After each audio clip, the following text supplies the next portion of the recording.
آموزش موجه‌های ریسه‌ای و موجه‌های ستایی رو بهتون بگم که به چه صورت هست. خب من قبلش این موجه ها رو سه تا قیچی کردم و آماده کردم. حالا الان میخوام چسب بزنم و روی موجه بهتون نشون بدم که به چه صورت نصب میشه.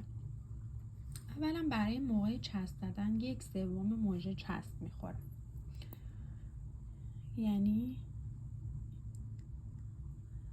تقریبا پایین تر از وسط، یعنی ریشه قسمت وسط موجه به ریشه چسب میخوره.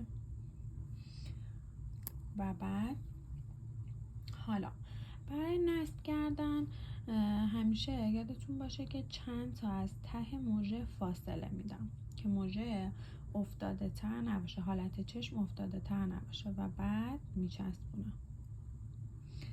حالا موجه بعدی رو که برمیدارم دوباره چسب میزنم 1/3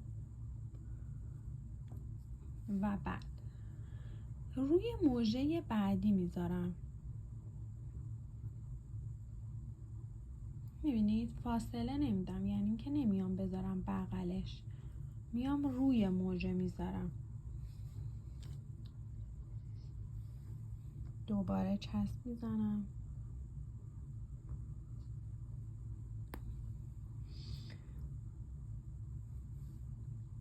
و روی موجه بعدی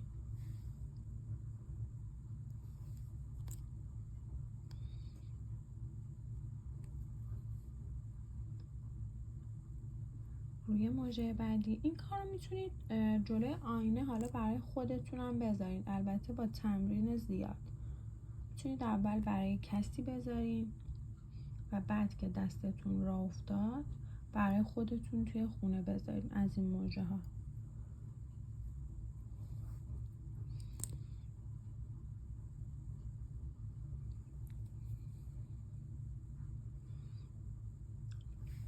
برای فیکس کردنش هم که آروم فیکس میکنید که موجه ها قشنگ به هم دیگه بچسبه. دوباره موجه بعدی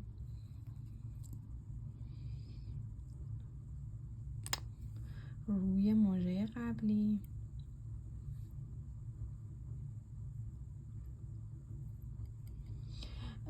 این الان خودش یه نکته است، حواستون باشه که پنستون چسبی نشه، یا اگرم پنستون چسبی شد حتما با یه الکل یا یه دستمال مرطوب کنارتون بذارید تمیزش کنید که هی نچسبه، چون وقتی بچسبه در حین کار یکم اذیتتون میکنه.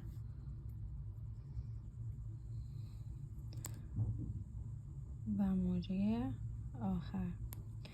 حالا این موجه ها من چون روی مانکن گذاشتم، این موجه ها میتونه به صورت سایزی باشه، یعنی اینکه ما از سایزهای مختلف رو توی کانال گذاشتم که سایزهای مختلف داره موجه. میتونید به صورت سایزی انتخاب کنید با حالت استایل چشمتون. ته چشمتون میخواین کشیده باشه یا اینکه وسط چشمتون بلندتر باشه، میتونید از ته بلند بذارید بیایید به سمت جلو. و اینکه الان یه موجه ستایی ما گذاشتیم. و اینکه اینم بگم یه نکته، اینکه این موجه رو از رو نمیذاریم، از زیر چشم میذاریم چون طبیعی تر به نظر میرسه.